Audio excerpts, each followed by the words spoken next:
Boa tarde, pessoal. Boa tarde, professor. Sejam bem-vindos e bem-vindas a mais um minicurso da Saber 2020. Pedimos, por gentileza, que deixem o microfone mutado e a câmera desligada também. Não se esqueçam de preencher o formulário de presença, que já está disponível no nosso servidor no Discord, no canal Presença. Pedimos também que as dúvidas sejam deixadas no chat, para que a gente possa repassar para o professor. O minicurso de hoje será ministrado por Adolfo Neto, que é professor do TFPR.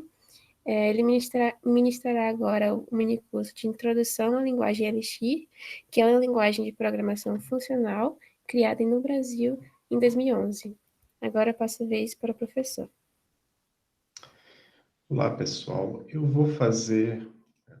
Estou permitindo ainda as pessoas entrarem aqui na sala. Vou começar a compartilhar a tela. Vocês vão entender como é que vai ser a dinâmica dessa apresentação. Então, vocês daqui a pouco vão me ver novamente, só que na tela compartilhada, certo? Então, eu estou aqui e eu vou começar a mostrar para vocês o que eu vou falar. Então, eu já deixei as notas do que eu vou falar aqui nesse GIST, né? Criei um GISTzinho.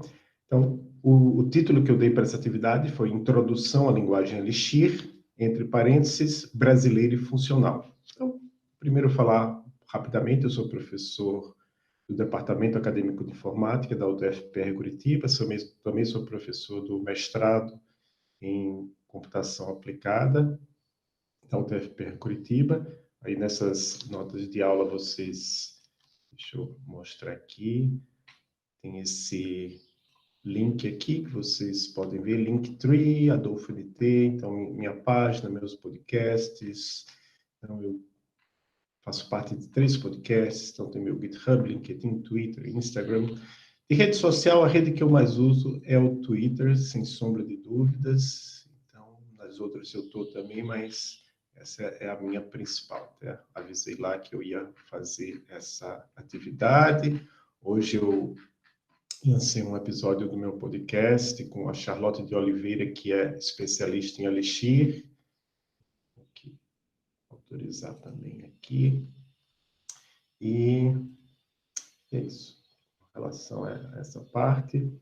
Eu sou, atualmente, membro do grupo de trabalho em Educação, Treinamento e Adoção da Erlang Ecosystem Foundation. Então, é uma palestra de Elixir, e você é membro da fundação do Erlang, vocês vão entender daqui a pouco. Está aqui, ó, somos vários membros, inclusive tem outros brasileiros aqui, tem a Laura Castro, que é lá da Espanha, americanos, britânicos, é um grupo bem legal esse grupo.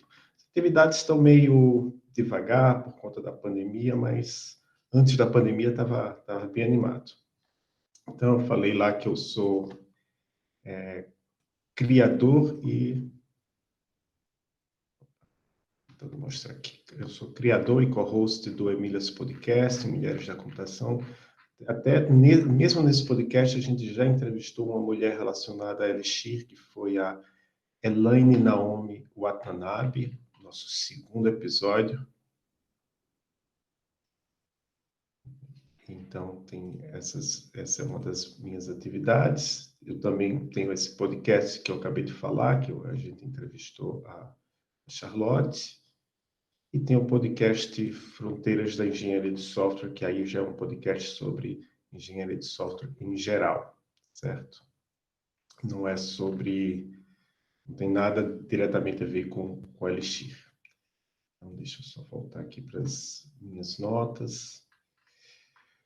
Então, isso aqui é um mini curso, na verdade é um microcurso, até porque eu acho que, sim, em 2 horas você não vai aprender Elixir. A ideia é motivar você a aprender Elixir. Então, essa aqui é que é a ideia aqui nesse curso. Eu vou trazer essas notas aqui para vocês poderem ler também.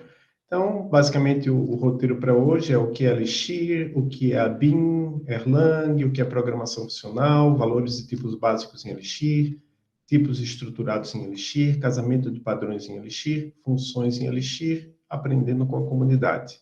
Esse item eu acho muito importante porque hoje em dia você tem várias possibilidades de aprender com a comunidade, com outras pessoas do mundo todo. Mais uma pessoa que eu tenho que autorizar aqui.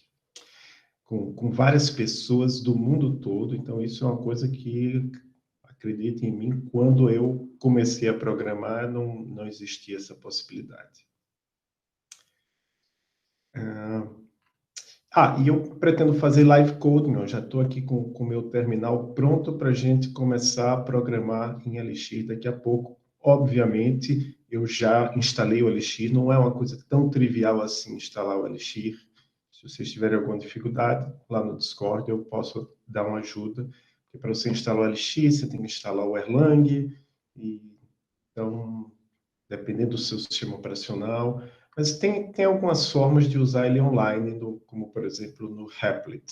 Então, se tiver alguma dúvida, é só me perguntar. Então, primeira coisa, primeiro item desses 8 itens que eu falei que estão no resumo é... peraí, Elixir é brasileira? Como assim Elixir é brasileira? Sim, Elixir é brasileira nesse sentido porque ela foi criada por esse cara aqui, José Valim. Ele fez graduação na Universidade de São Paulo. Interessante que ele não fez graduação num curso de computação, ele fez graduação numa engenharia, não lembro qual a engenharia. Então, até aqui, ó, criador da linguagem Elixir, Elixir-Lang. Então, esse é o José Valim, ele está no Twitter também, ele não usa muito o Twitter, mas ele está aqui no Twitter, de vez em quando ele posta alguma coisa. Até a própria linguagem de programação Elixir, ela está no Twitter, tem uma conta no Twitter para Elixir. Então, é por isso que eu digo que Elixir, eu digo, e as pessoas dizem que Elixir é brasileiro, porque foi criada por um brasileiro. Mas, claro, depois que ele criou, ele deu os primeiros passos com a linguagem, tem muita gente do mundo todo envolvida na linguagem, inclusive empresas de várias partes do mundo, usando a linguagem. Aqui eu escrevi um post há um tempo atrás, explicando por que o José Valim criou o Elixir. Acho que não vinha ao caso, seria interessante numa palestra sobre a história de Elixir, mas vocês vão entender um pouco. Uma entrevista recente em português do José Valim para o Rodrigo Branas no YouTube. Foi bem legal, ó, já tem 5.000 views. Vai aparecer uma propaganda agora, mas... Aqui, ó. Então, essa aqui é a entrevista. Esse é o José Valim, esse é o Rodrigo Branas, e eles conversam bastante coisa, inclusive sobre a história de Elixir. O José Valim era um dos sócios dessa empresa chamada Plataforma Tech, que até bem pouco tempo atrás eles se apresentavam como a empresa por trás de Elixir. Só que essa empresa ela foi comprada pelo Nubank, então ela não existe mais. A página está aqui, mas não tem nenhum aviso aqui dizendo que ela não existe mais. Só que, claro, o Nubank, na verdade, ele fez... Opa, travou aqui minha imagem. Agora sim. O Nubank, na verdade, ele fez com a Plataforma Tech uma coisa que se chama de acqui-hire. Então, na verdade, eles compraram a empresa para poder fazer uma forma de contratar as pessoas que trabalhavam lá. Então, na verdade, o Nubank não está muito interessado no Elixir. Aí o José Valim, ele deve ter recebido, claro, um bom dinheiro pela venda da empresa, mas ele criou uma nova empresa chamada Dashbit.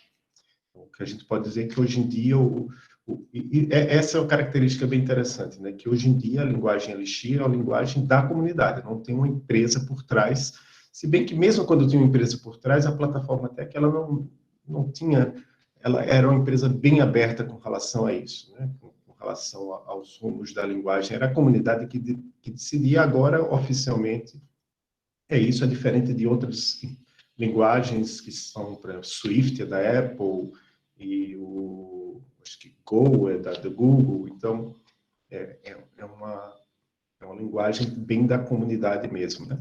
Por um lado, isso talvez dificulte um pouco a adoção, porque não tem uma empresa grande que que fique lá forçando as outras a usar. Mais um entrando, mas existem muitas empresas usando Elixir.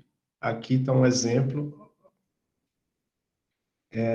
Aqui tem 525 empresas que, em algum momento, esse aqui é um site que você vai lá no GitHub e diz, olha, essa empresa está usando. É claro, é mais confiável você dizer que a empresa está realmente usando para uma coisa significativa quando ela está contratando e você vê que na descrição está lá Elixir, né? Mas nem sempre a empresa que está aqui quer dizer que ela usa Elixir como linguagem principal, mas algumas dessas usam. Esse blog aqui, recentemente, eles fizeram a listagem de algumas empresas que usam Elixir, entre as quais está Discord, que é onde a gente tem lá o nosso grupo do saber, né? O Discord, essa aqui eu não conheço, PepsiCo, que é do grupo Pepsi, se não me engano, Bleacher Report, que é um site conhecido lá nos Estados Unidos por dar notícias de esportes, que mais? Eternity, With Sketch, Moodle, e daqui a pouco a gente vai falar sobre o WhatsApp. O WhatsApp não usa Elixir, mas é um exemplo relevante aqui. Antes de entrar na questão do Erlang, eu vou mostrar 3 pequenos exemplos de Elixir. Esse aqui é um exemplo mais simples, foi criado pela Cristine Guadalupe, que está até aqui na plateia, digamos assim. É um joguinho, olha, ele roda aqui no browser, ela teve que fazer o upload aqui para a aplicação, para o GigaLixir. Então, é um joguinho onde você tenta adivinhar 4 números e, na verdade, 4 cores, né? Então, aqui a cor 1, 2, 3, 4, ele me disse, olha, desses 4 aqui, tem 2 que estão no lugar certo. Não, desculpe. Tem 2 cores certas aqui, só que elas estão no lugar errado. Vou colocar, então, 2, 1, 4, 3. Opa, agora eu acertei. Uma dessas cores está no lugar certo. Qual é? Não sei. Vamos chutar que seja o 2.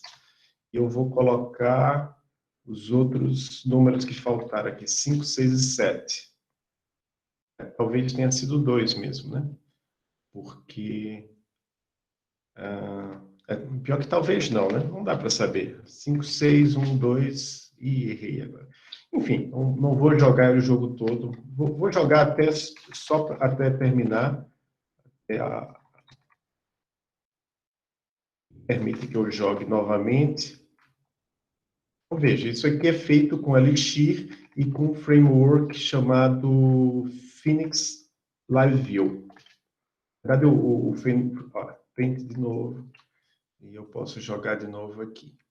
Certo? Então, esse código aqui do Master Key, da Cristine, está aqui nesse repositório no GitHub. Esse aqui eu vou antes no jogo da velha. Deixa eu ir aqui. CD, ls, cd others, GitHub, ls, cd tic-tac-toe. Agora eu vou dar um mix phx server. Então eu já baixei o código desse tic-tac-toe, já fiz algumas coisas que iam levar um pouco mais de tempo, e aqui eu só estou colocando para executar o tic-tac-toe, para quem não sabe, é o jogo da velha. Ele leva algum tempo para começar. Enquanto isso, a gente pode ir vendo aqui. Então, olha, é um Felipe Renan, e aqui ele coloca, aqui ele mostra, eu tenho que permitir o acesso do Windows Defender Admin, por isso que não está. É interessante, já tem aqui, nem preciso realmente começar, eu posso mostrar aqui, olha. Vocês veem que isso aqui estão em 2 janelas diferentes. Deixa eu ver se o meu abriu. Abriu. Vamos mostrar o meu, então. No caso, é a minha versão local. Eu vou colocar meu nome aqui, Adolfo, e e aí ele coloque um nome para criar um jogo, Gustavo. Agora eu vou deixar isso aqui, vou abrir uma nova aba, só que eu vou deixar aqui, agora eu vou colocar essas duas abas lado a lado. Ele está esperando, acho que eu tenho que colocar aqui, era Gustavo.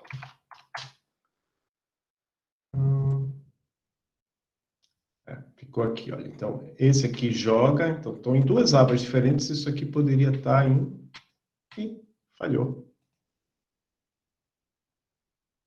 Interessante, não está dando nenhuma mensagem de erro, mas falhou, porque é o tipo de coisa que só acontece quando você está numa demonstração aguardando localhost. Talvez eu tenha que fazer isso na mesma aba. Desculpe, não, assim, é porque eu fiz numa janela privada. Porque agora ficou Adolfo contra Adolfo, né? Não deu certo, não. Não, mas olha, esse lado é o X, esse lado é a bola. Esse lado é o X, esse lado é a bola, esse lado é o X, esse lado é a bola. Adolfo ganhou. Então, para que isso acontecesse, ele fez uma forma que permita essa comunicação aí. E não sei se já está pronto, mas tecnicamente essas duas pessoas poderiam estar jogando em lugares diferentes do mundo, certo? Então essa seria uma característica interessante desse jogo Tic-Tac-Toe aqui implementado em Elixir. E por último, eu vou mostrar o Chirp, bem rápido também. Também eu tenho que rodar o Mix PHX Server. Não sei se vocês estão fazendo algum comentário aqui. Tem um comentário do formulário de presença. Pronto, está aqui. É que esse chip ele usa o Postgres Sudo Service PostgreSQL Start.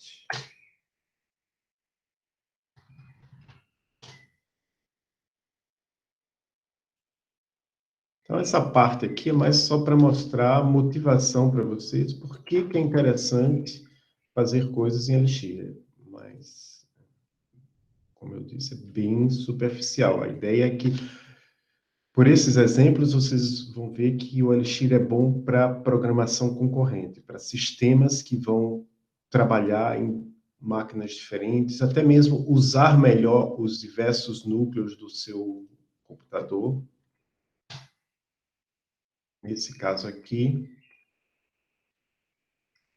eu acho que agora vai. Então, ali eu vou abrir acho que é localhost 4000 posts. Vou fazer como eu fiz da outra vez, eu vou fazer com duas abas, eu vou separar as abas e eu vou dividir a tela aqui. Acabei fechando uma das abas. Não, tá certo aqui. Então, olha, tem essa aba tá aqui. Pronto, então veja que tem duas abas aqui ao mesmo tempo abertas. Eu vou postar aqui, como se fosse o Twitter. Olá, mundo. Quando eu clicar em salvar aqui, ele atualizou aqui. Se eu curtir aqui, apareceu a curtida aqui. Se eu clicar nesse... Eu não sei qual foi a inspiração dele aqui, mas a ideia é que isso aqui também pode ser feito de uma forma que...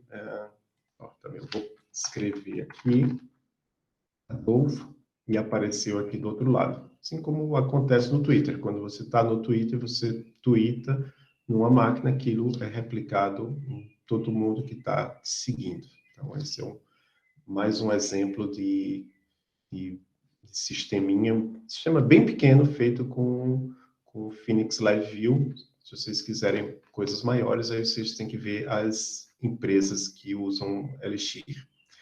Vagas. Então, claro, o Henrique já tem uma pergunta ali no Twitter, Daniel Cavalli.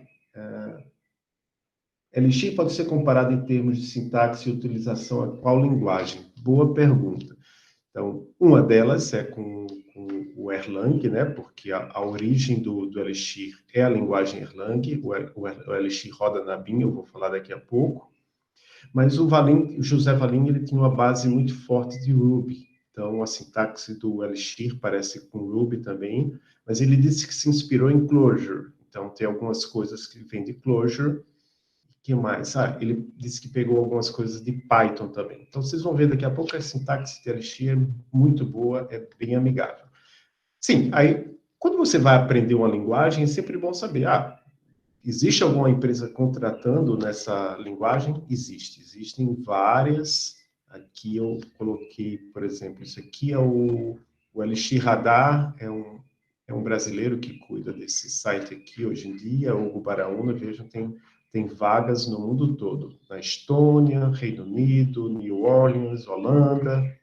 Aqui é um grupo que só divulga... Um grupo não, esse aqui é um canal. É um canal que divulga vagas de Elixir também, no Telegram. Esse aqui é um exemplo de uma vaga nessa empresa Podium, que eles querem uma pessoa que tenha experiência com Elixir. E aqui eu achei isso hoje. É uma empresa que ajuda empresas a contratar desenvolvedores de Elixir. Então, tem vaga. Aí vamos entrar nessa questão que eu comecei a falar, essa questão da BIM. O que é a BIM? Então, aqui, claro, eu não tenho tempo para falar muito sobre a BIM, mas vamos dizer que a BIM é a máquina virtual do Erlang.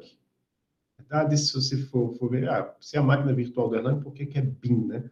Que, na verdade, é Bogdan's Erlang Abstract Machine. É a máquina abstrata de Erlang do Bogdan. Quem é o Bogdan? É um cara da equipe da criação do Erlang.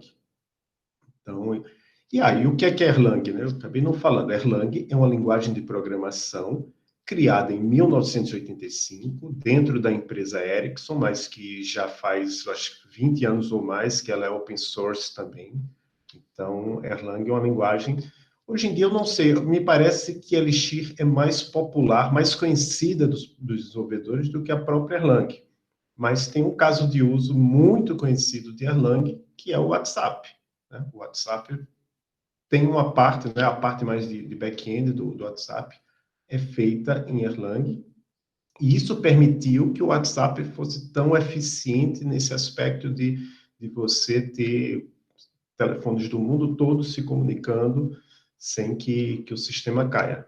Eventualmente cai, claro, mas ele tem bastante confiabilidade. Então, aqui tem uma listagem que essa empresa CodeSync fez, ainda em 2018, de empresas... o problema é que aqui eles misturaram empresas que usam Erlang e Elixir. O WhatsApp é um caso interessante porque, até onde eu sei, eles só usam Erlang, eles não usam Elixir. O Adrow, eu acho que também usa Erlang, que eu conheço uma pessoa que trabalha lá, um argentino, o Bruno Benavides, ele conhece mais Erlang.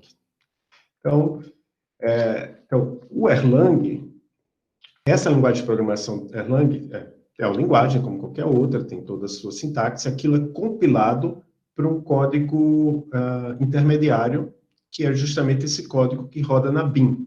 Então, da mesma forma que Java tem a máquina virtual do Java, o Erlang tem a máquina virtual do Erlang. E essa máquina virtual do Erlang é muito boa para sistemas concorrentes e sistemas distribuídos e tolerância à falha. Então, essa que é a principal característica. E isso foi uma das motivações para o José Valim ter dito, vou criar uma nova linguagem, não vou criar do zero, eu vou criar uma linguagem cujo código vai rodar na máquina virtual do Erlang. Então, essa é a característica dela. Então, empresas que usam a BIM, o que é BIM, o que é Erlang. Então, não vou ter tempo aqui, é muito pouco tempo para eu falar de Erlang, da sintaxe de Erlang, o que é bom ou ruim da sintaxe de Erlang. Não, vamos falar logo de programação funcional. Então, o que é programação funcional? Então, a ideia da programação funcional... Deixa eu só fazer uma coisa aqui. A ideia da programação funcional é que você vai ter uma série de problemas de computação que você, quando escreve em qualquer linguagem de programação, você tem uma forma de resolver os problemas. Se for na linguagem Java, você vai criar classes, e essas classes com métodos. Nas linguagens funcionais, você vai criar módulos, e nesses módulos vai ter funções. Então, essa é a característica principal da programação funcional, na minha visão, é que, para você resolver os seus problemas, você cria funções que estão dentro de módulos. As funções nas linguagens, eu sou uma pessoa que, quando eu comecei a programar com a linguagem Basic, talvez vocês nem conheçam, não é Visual Basic, é Basic, uma linguagem anterior ao Visual Basic. Quando eu entrei na faculdade, eu programava com a linguagem, e começou a chover, o som talvez piore um pouco, se eu cair completamente, é provavelmente porque acabou a energia, certo? Eu não tenho plano B para falta de energia. Então, depois que eu aprendi Basic, na faculdade eu aprendi Pascal. Em Pascal, a gente organizava o nosso código, os nossos programas, como procedimentos e funções. Então, essas eram as... Desculpa aqui. Deixa eu fechar uma janela que está me atrapalhando aqui e aqui. Joia. Vamos ver aqui.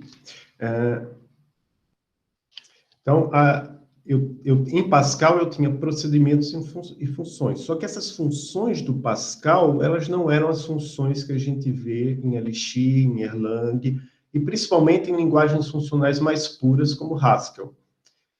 Essas funções são geralmente, eu não gosto de generalizar, então, por isso que eu estou usando geralmente para não generalizar, para dizer que, na maioria absoluta dos casos, as funções de Elixir, Erlang e Haskell são matemáticas, no sentido de que, para as mesmas entradas, sempre as mesmas saídas. Então, nem sempre isso acontece com as funções, por exemplo, que eu trabalhava lá no Pascal, e mesmo com os métodos que você trabalha em Java, para a mesma entrada nem sempre tem a mesma saída, até porque é outro paradigma. Então, essa é uma característica. Funções quase sempre matemáticas. E outra característica importante é que as funções nas linguagens funcionais são cidadãs de primeira classe. Então, em muitas linguagens, você tem uma função, você não pode fazer muita coisa com ela, você só pode definir e chamar. Em linguagens funcionais, você pode definir uma função, você pode chamar essa função, você pode criar função fora de módulos, você pode passar as funções como parâmetro, você pode retornar uma função como saída de uma outra função. Então, isso parece meio abstrato aqui nessa conversa, e de fato, mas é o que a gente vai... Assim, isso seria tema para um curso mais longo, eu não vou ter tempo para tudo isso, mas a gente vai pincelar um pouco disso ao longo da apresentação. Funções como cidadãos de primeira classe.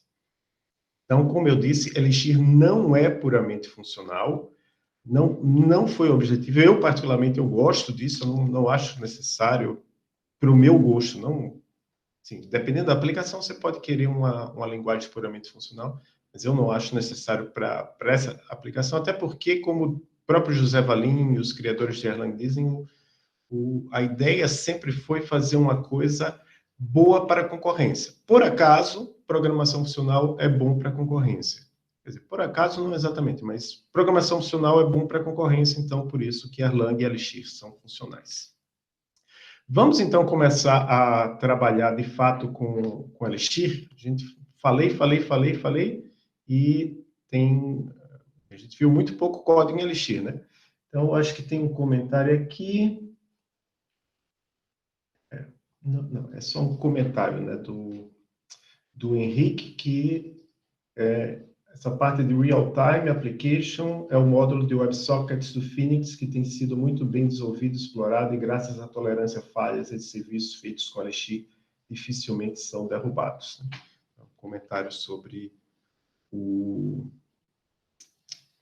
como é que fala, com o Elixir, o Erlang, na verdade, todas essas características, lá no fim das contas, estão relacionadas ao Erlang, a máquina virtual do Erlang. Então, olha, tem esse site que eu acho muito bom, que é o Elixir School, está traduzido para o português, e aqui eles mostram aqui os tipos básicos de dados. Então, vamos ver quais são os tipos básicos, só que o que eu vou ver... deixa eu matar aqui o SHIRP, deixa eu voltar para saber 2020. Então, deixa eu limpar aqui. Opa, clear com maiúsculo, o Linux não vai entender. Clear com minúsculo. Olha, eu estou aqui no meu terminal.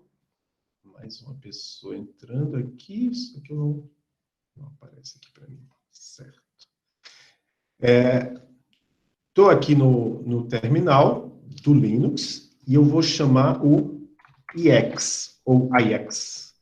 IX quer dizer Elixir Interativo. Eu estou usando a versão 1.11.0, foi lançada essa semana, a versão mais recente do Elixir, rodando Erlang. Então, veja, a primeira coisa que ele diz é qual é a versão do Erlang que ele está usando, que é a versão 23 do Erlang.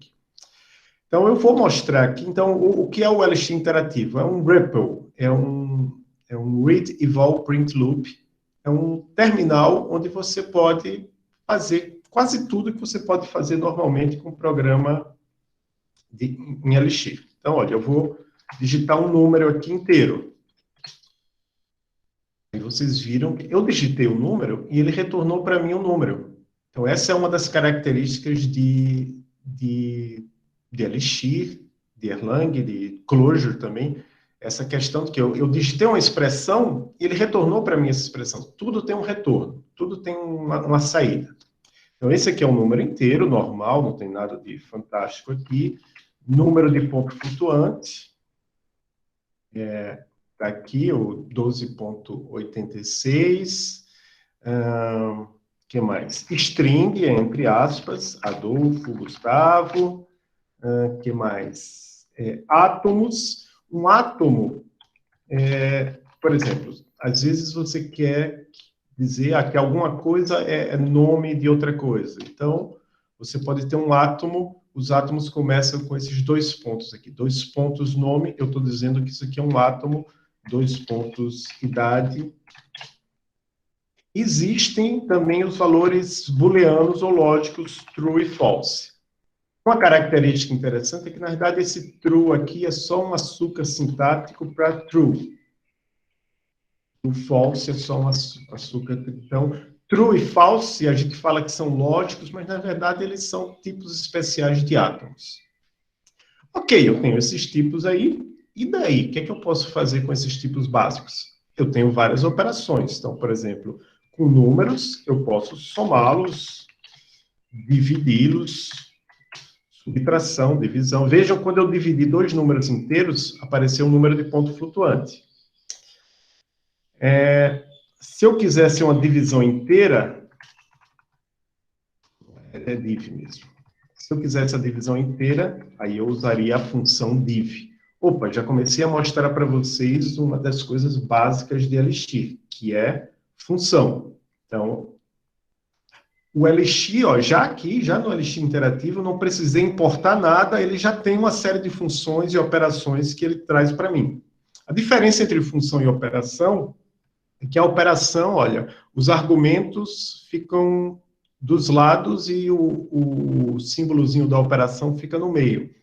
Numa função, você tem o primeiro nome da função, abre parênteses, vírgula, outro argumento, fecha parênteses. Se bem que o Elixir ele é muito bonzinho, porque ele permite você fazer isso aqui. Opa, não, esqueci. Eu posso não usar os parênteses. Em muitas situações, eu posso não usar os parênteses. Mas nessa apresentação aqui, eu vou tender a usar sempre os parênteses. Eu tenho div, tenho ren. Existem várias operações com números inteiros. Muitas dessas operações funcionam também com números reais, né? Claro. 123.5 mais 0.5 vai dar 124.0. E com Com átomo não faz muito sentido você ter muitas operações. No máximo, eu posso perguntar para o Elixir se um átomo é um átomo. Vamos colocar um átomo mais significativo. Nome é um átomo. Se eu perguntar para o Elixir se Adolfo, a string, é um átomo, falso. Então, veja, estou usando mais outra função, a função isAtom. Uma característica que eu acho interessante de Elixir falar aqui é que toda função ela tem uma aridade. Aqui ele não mostrou. Mas olha, são duas coisas que eu vou falar ao mesmo tempo. A primeira você tem no Elixir Interativo um sistema de ajuda maravilhoso, que se eu quero perguntar para ele, o que é que essa função isAtom faz? Eu coloco H, espaço, isAtom, e ele diz para mim, olha, essa função isAtom, ela recebe um termo, ela retorna um boolean, ela pode ser usada como guarda, não vou ter tempo de falar sobre guarda aqui, ela retorna true se o termo é um átomo, se não for, retorna falso. E deixa eu ver outra função. Uma função que trabalha com string é string capitalize. Vou escrever meu nome aqui, só que eu vou colocar... Vejam como é que está. O A está maiúsculo, o D e o O estão minúsculos, o L, o F e o O estão maiúsculos. Como é que ele retornou para mim? Ele retornou o A maiúsculo, todo o resto minúsculo. Então, essa é a função string capitalize. Eu também aqui, se eu estou aqui no Elixir Interativo, eu coloco string, ponto, e digito tab, ele me mostra todas as funções, todos os nomes de todas as funções que tem nesse módulo string.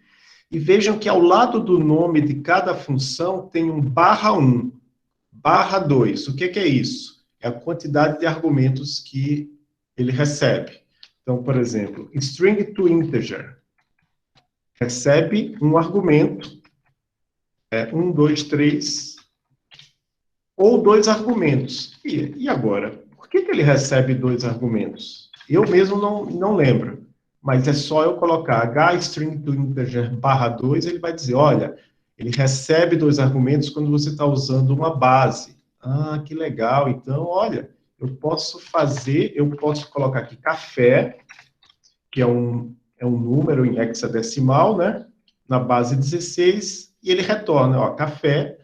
Não sei se vocês tiveram aula disso, mas eu acho que quando eu era professor, eu fazia isso, pedia para os professores converter de binário para string, de binário para hexadecimal. Aqui, na linha de comando já está tudo pronto. Eu posso pegar aqui 1100, eu posso converter para a decimal, né? De decimal para hexadecimal, aí eu realmente não lembro, mas eu acho que deve ter como fazer sim. Então, vejam, eu estou mostrando para vocês exemplos de funções que já estão prontas. Não estou fazendo nada de novo, mas eu mostrei função de... Deixa eu voltar lá para as minhas notas. Mostrei função com inteiro. Meu Deus, aqui está dizendo que o meu computador está descarregando. Agora sim, é que estava desconectado. Não faltou energia. Então, eu tenho números inteiros, várias operações, números de ponto flutuante, strings, átomos, e booleanos você pode fazer coisas básicas como true and false, da false, true or false, da true, not true or false, da false, porque o not true da false, false or false da false.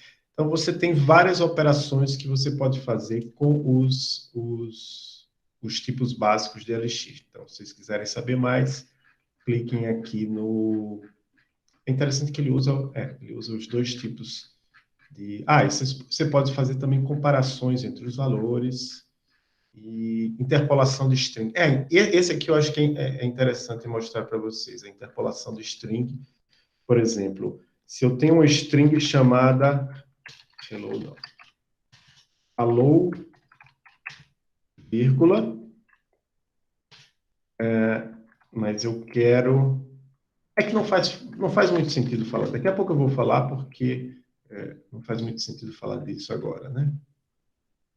Sem eu ter falado de casamento de padrões. Então, antes de falar de casamento de padrões e de variáveis, eu vou falar dos tipos básicos, não, dos tipos estruturados em Elixir, que são, para o objetivo dessa apresentação hoje, eu vou falar somente de 3: listas, tuplas e mapas. Então, como é que é uma lista em Elixir? Você abre um colchete, 1,2,3,4. Pronto, tem uma lista. Eu posso fazer também 4, Adolfo, 3,5. Veja, eu posso misturar os tipos aqui de várias formas. Se eu quiser acrescentar mais um valor, geralmente é melhor você acrescentar um valor no começo. Então, numa lista, o ideal é sempre acrescentar valores no começo. Vou colocar aqui um 6. Veja, eu usei esse operador aí que é uma barrinha, e uma nova lista aqui, certo? Então, isso é a lista. Quando você fala em lista, você pensa em coisas que podem mudar de tamanho. Quando você fala em tuplas, que é o que a gente vai ver agora, você pensa em coisas que têm uma quantidade fixa de elementos. 1, 2, 3. Adolfo, UTFPR, 2020. Então, isso é uma tupla. Abri o colchete, fechei o colchete. Não, desculpe, o colchete é esse aqui. Abri a chave, fechei a chave, coloquei um string, um átomo e um número inteiro. E, obviamente, você pode misturar as coisas. Você pode ter uma lista que tem elementos que são uma outra lista e uma tupla. E o terceiro tipo de dados estruturado que a gente vai ver são os mapas. Aí você coloca percento. O que que seria um mapa? Você associa uma chave a um valor. Então, por exemplo, nome é Adolfo. Empresa onde trabalha é UTFPR. Certo? Então, isso é um mapa. Eu posso acrescentar valores a esse mapa, mas, por enquanto, eu não vou mais além do que mostrar que você pode fazer essa estrutura mapa, porque agora é que começa a parte interessante de casamento de padrões em Elixir. Então, para isso, a gente vai voltar nessas estruturas aqui. Então, para isso, vocês vão ter que... deixa eu limpar aqui. Joia. Então, vocês vão ter um conceito que, se vocês já programaram em outra linguagem de programação, e eu acho que pela quantidade grande de pessoas aqui, não dá para perguntar, mas se vocês quiserem escrever no chat aí que linguagens de programação vocês... Escrevam só uma linguagem, a linguagem que você mais programou na sua vida. E alguém comentou ali Python, né? Existe o conceito, óbvio, de variável, mas o conceito de variável em Elixir é um pouco diferente de outras linguagens, mas principalmente, o que eu vou colocar aqui, por exemplo, eu vou colocar aqui... Não, primeiro eu vou colocar aqui, ó. Imagina que eu tenho uma variável x. Vou apertar Enter aqui. Ele vai dizer... Prestem atenção nessa explicação, nessa mensagem de erro. Ele não disse, x é uma variável desconhecida. Não. Ele disse para mim, olha, não existe essa função x com aridade zero. Ele nem supôs assim que fosse uma variável, ele supôs que fosse uma função. Isso é bem interessante. Ó, o pessoal escreveu aqui C, Java, C. Aí tem alguma coisa ali, e C. Então, em Elixir eu não preciso definir uma variável. Eu não preciso definir o tipo. Eu odeio certas coisas de C justamente por causa disso. Você tem que ficar lá definindo tudo, mas, por outro lado, C, claro, é muito útil em várias coisas. Eu odeio, talvez eu seja muito preguiçoso para ser um programador profissional, não sei, mas olha, eu vou colocar aqui, ó, x igual a 5. O que eu fiz aqui? Agora, o x, que antes o Elixir achava que era uma função, mas descobriu que não existia função nenhuma, agora o Elixir sabe que o x é uma variável e que o valor que está associado a essa variável é 5. Só que eu não fiz isso com o comando, prestem atenção, isso aqui eu não fiz isso com o comando de atribuições de variáveis. O símbolo igual não é atribuição de variáveis. O símbolo igual é uma coisa maior, se chama casamento de padrões. Então, é o símbolo de casamento de padrões. Por que que eu sei isso? Porque, vejam, numa linguagem como C, você não pode fazer isso. 5 igual a x. Você vai perguntar, não, peraí, você está tentando fazer uma atribuição de variável colocando uma variável do lado direito? Não faz sentido. Porque em Elixir o igual não é atribuição, é casamento de padrões.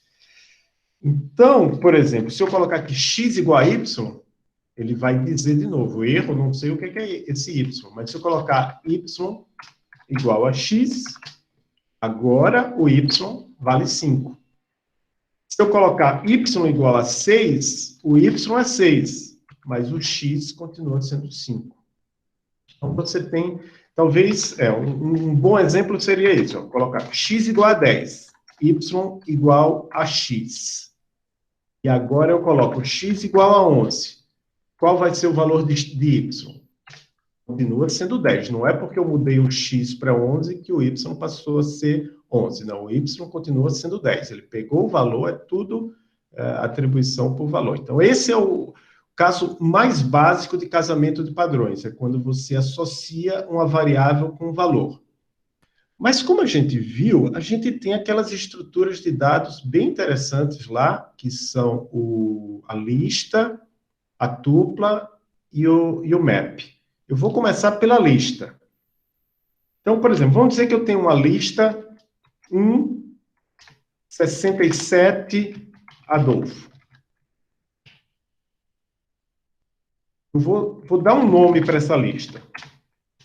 Então, às vezes não é nem legal esse nome variável, porque justamente é um nome que eu estou dando para a minha lista. Ó. Agora, se eu precisar dessa lista, eu sei que ela é 67 Adolfo.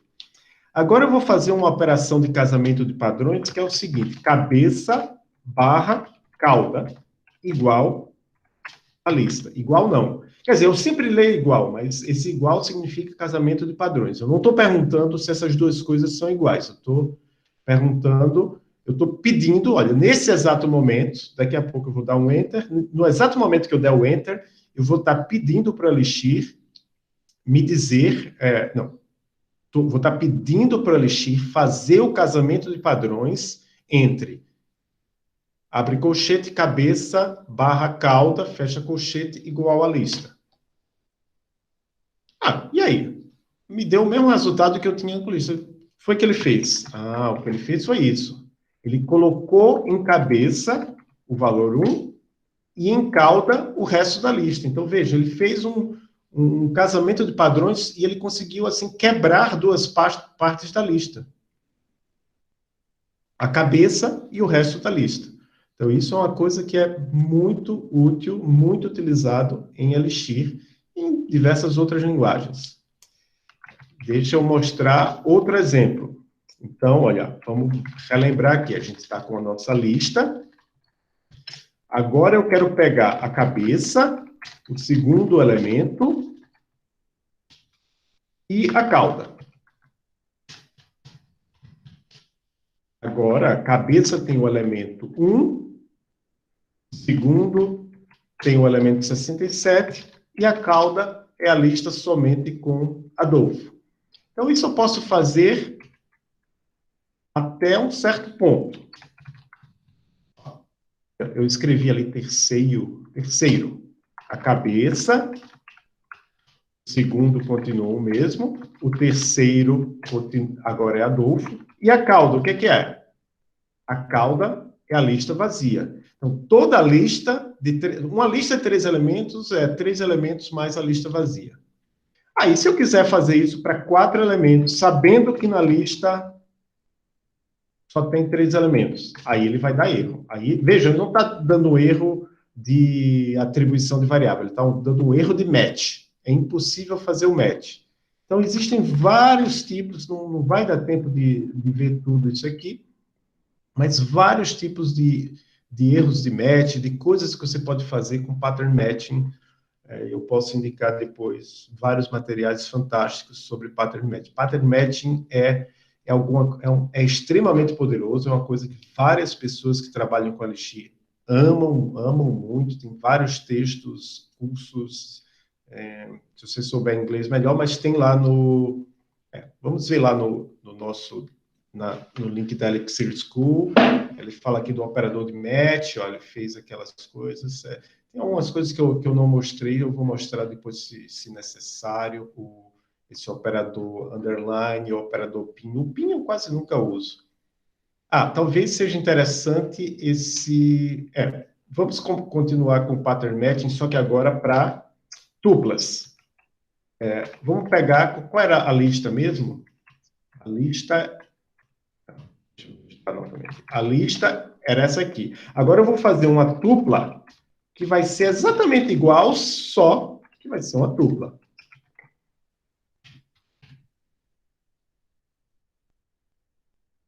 Agora, tupla é um nome para isso aqui.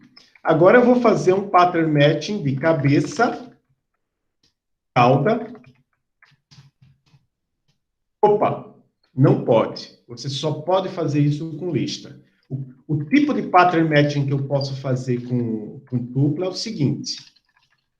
É assim, eu posso fazer primeiro, segundo, terceiro. Aí eu tenho que saber que eu tenho 3 elementos na minha tupla.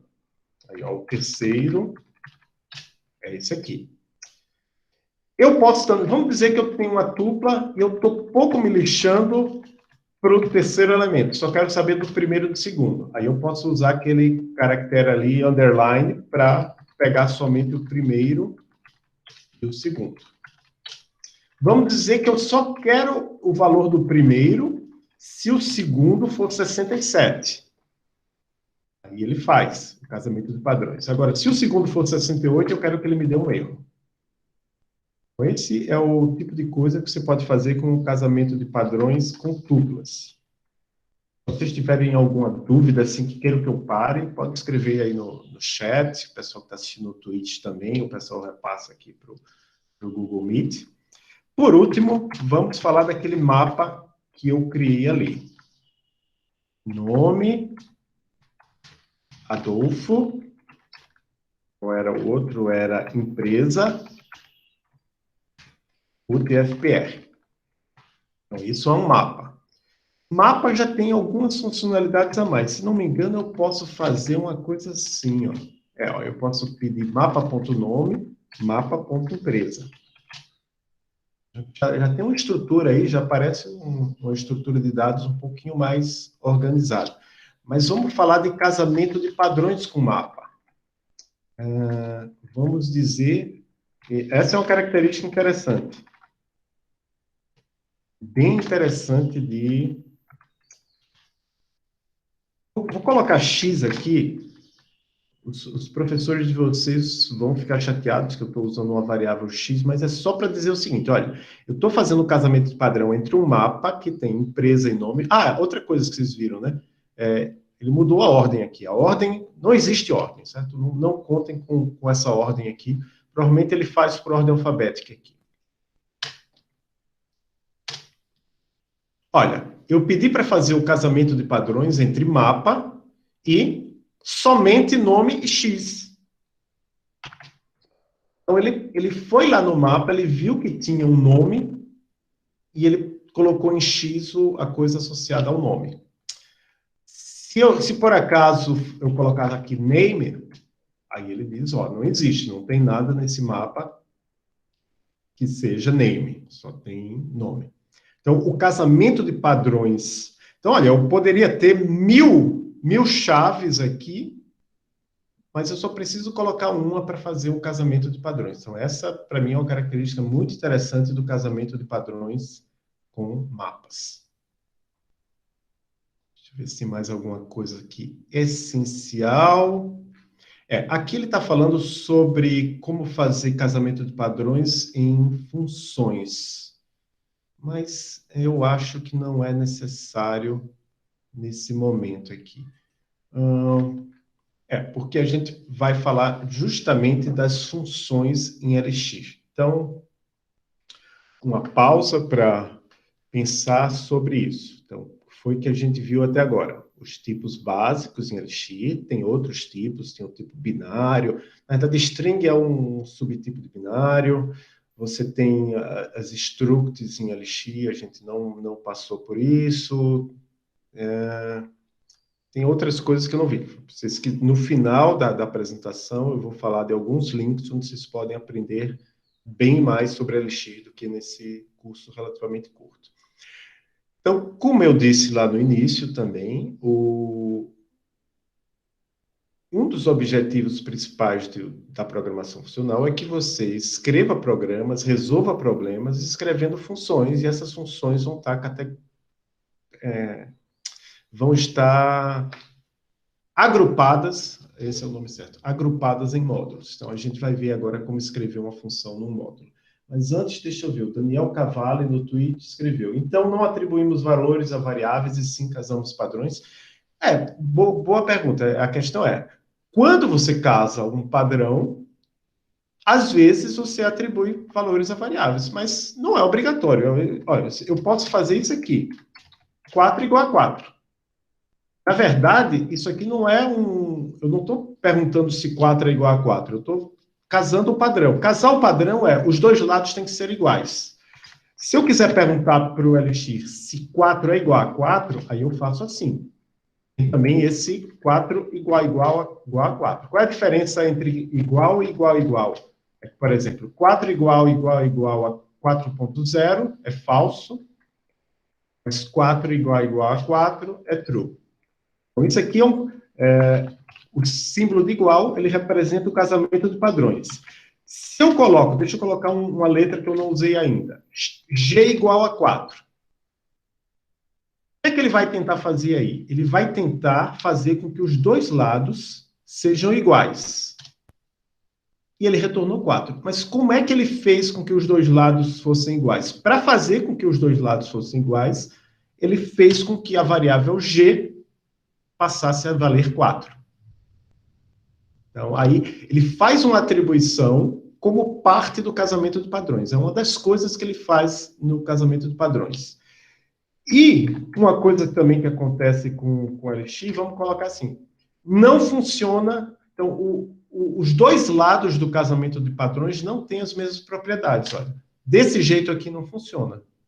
J igual a 4 funciona, mas 4 igual a J... 4 igual a J agora vai funcionar. Por quê? Porque o J agora já vale 4. Olha só, na primeira vez, 4 igual a J deu erro.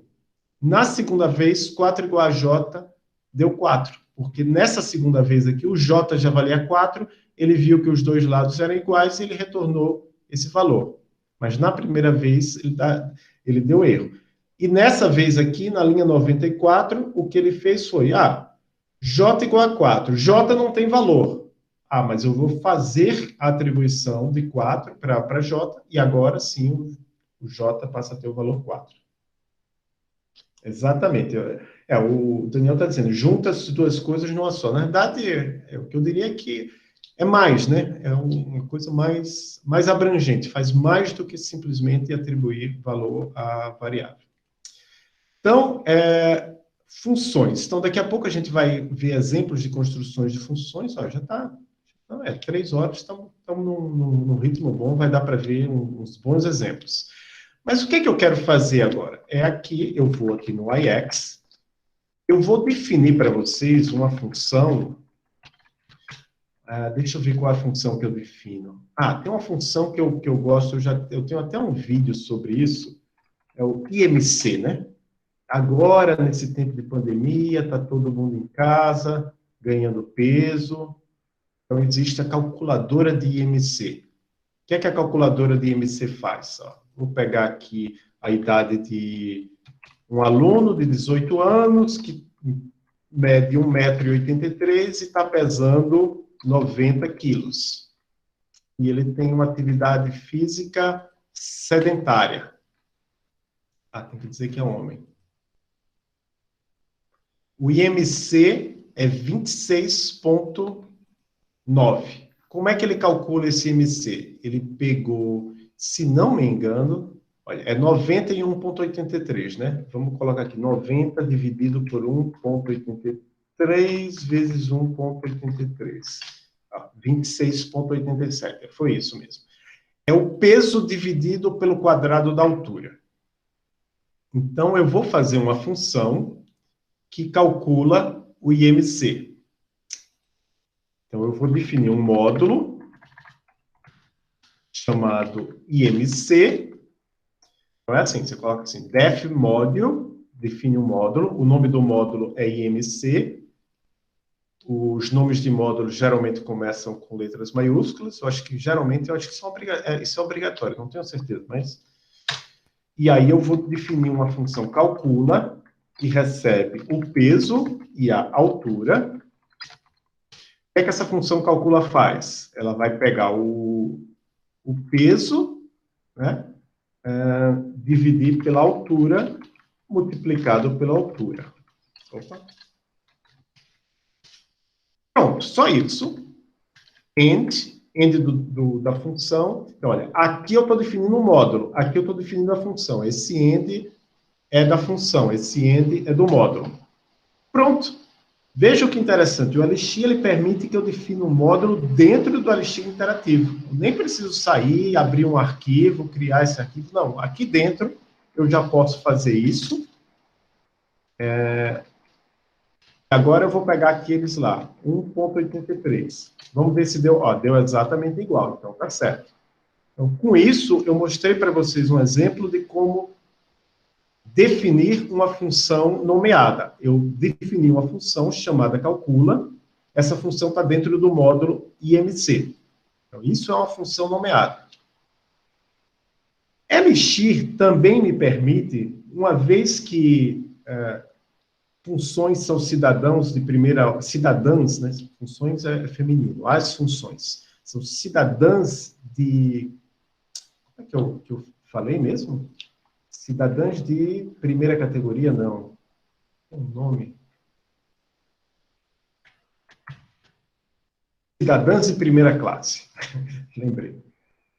Então, uma vez que em Elixir as funções são cidadãs de primeira classe, eu não precisava ter feito tudo isso aqui, não. Eu não precisava ter feito uma função aqui no IEX com módulo, com tudo mais. Eu podia ter feito simplesmente isso aqui, ó. Fn de peso, vírgula, altura, assim, uma setinha, né? Peso dividido por altura, vezes altura, end. Olha que interessante, ó. Quando eu defini aqui, eu defini um módulo. Ele trouxe todo isso aqui, olha. Inclusive, ele está dizendo aqui, ó, esse módulo ele tem uma função calcula que tem a aridade 2. Aqui não. Ele simplesmente me retornou uma função. E agora, como é que eu chamo essa função? Em primeiro lugar, deixa eu ver aqui a pergunta do Henrique no Twitch. Não, desculpe, do Henrique não, é do Daniel Cavallo. Posso acessar funções fora do módulo onde foi criado? Pode sim. Daqui a pouco... Não sei se vai dar tempo da gente ver, mas pode sim. Sim. É uma coisa que talvez seja interessante nesse caso. Vou definir um módulo exemplo. E eu vou definir uma função privada teste. O nome do argumento é oi. Ele simplesmente retorna oi, end. Ah, não. Eu fiz errado. É def módulo, exemplo. Deixa eu tentar. Def módulo, exemplo, do dfp teste. Recebe um argumento oi, retorna oi, end. Então, problema, ele até me deu uma ordem, ele disse, você criou um módulo com uma função que ninguém pode usar, porque esse módulo exemplo, ele tem uma função teste, que se eu passar o número 1, ele vai dizer, então eu criei um módulo com uma função privada, quer dizer, essa função aqui, ela não me serve para nada. Voltando aqui, vamos voltar, então só para deixar claro, então, você pode, num módulo, ter funções que você define com def, que elas são públicas, e aí elas podem ser usadas fora do módulo onde ela foi criada, e funções privadas, que aí você só usa dentro do módulo. Sim, voltando lá. Lembram do IMC? Ele recebe o peso e a altura, pega o peso, divide pela altura, peso com O, peso divide pela altura ao quadrado. Ok, defini essa função. E aí, como é que eu chamo essa função? Como é que eu executo essa função? Do jeito que eu fiz, eu não consigo. Porque eu tenho que atribuir essa função a uma variável. Lembra que a função é cidadã de primeira classe? Então, eu posso criar uma função, vou chamar essa... vou criar uma variável chamada IMC. Eu vou dizer... Antes deixa eu mostrar uma coisa. É isso aqui, ó. V104. Vocês estão vendo que V104 é a mesma coisa que está aqui, ó? Então, na verdade, é o seguinte, V104 é o valor resultante da expressão na linha 104. Então, agora é que eu vou fazer... Agora eu atribuí essa função a uma variável. Agora eu vou chamar. Qual era o número mesmo que eu passei lá? 91.83, né?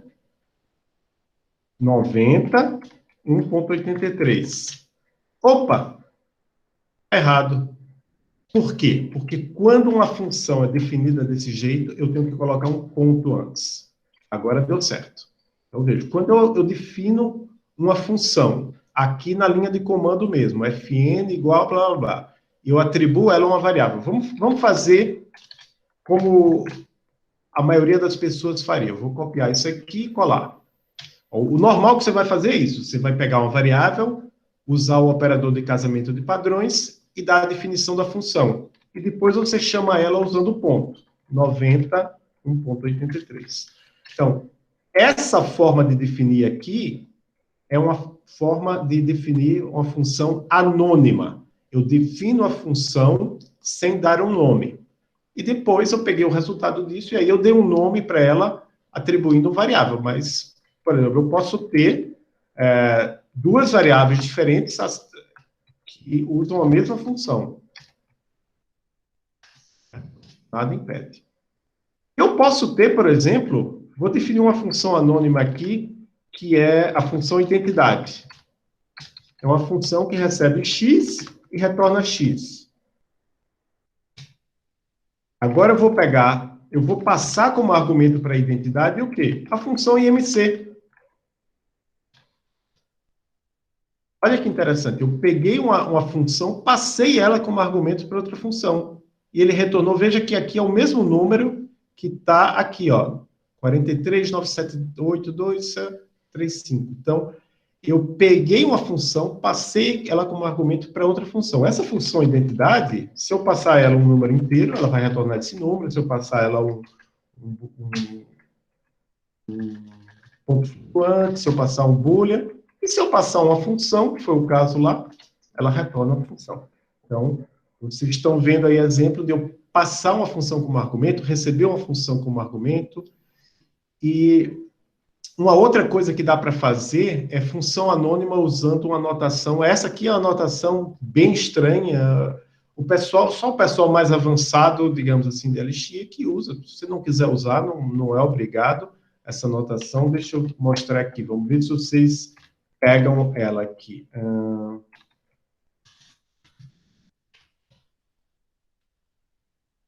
Vou ter que parar de falar para fazer.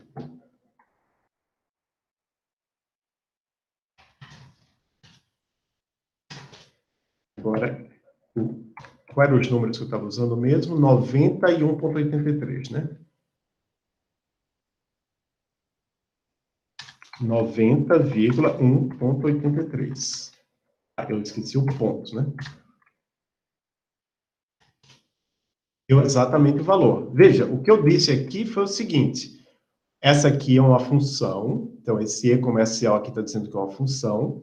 Você vai ter dois argumentos, E1, E2. Você pega o primeiro argumento e divide pelo quadrado dos dois argumentos. Veja, eu não preciso nem dar o nome do argumento. Eu simplesmente, usando esse E comercial aí, eu defino a função somente dizendo o primeiro argumento, o segundo argumento, poderiam ser mais, terceiro, quarto, não sei qual é o limite, mas poderiam ser mais argumentos. Se bem que não importa muito qual é o limite, porque se você fizer uma função com 10 argumentos, você está fazendo errado.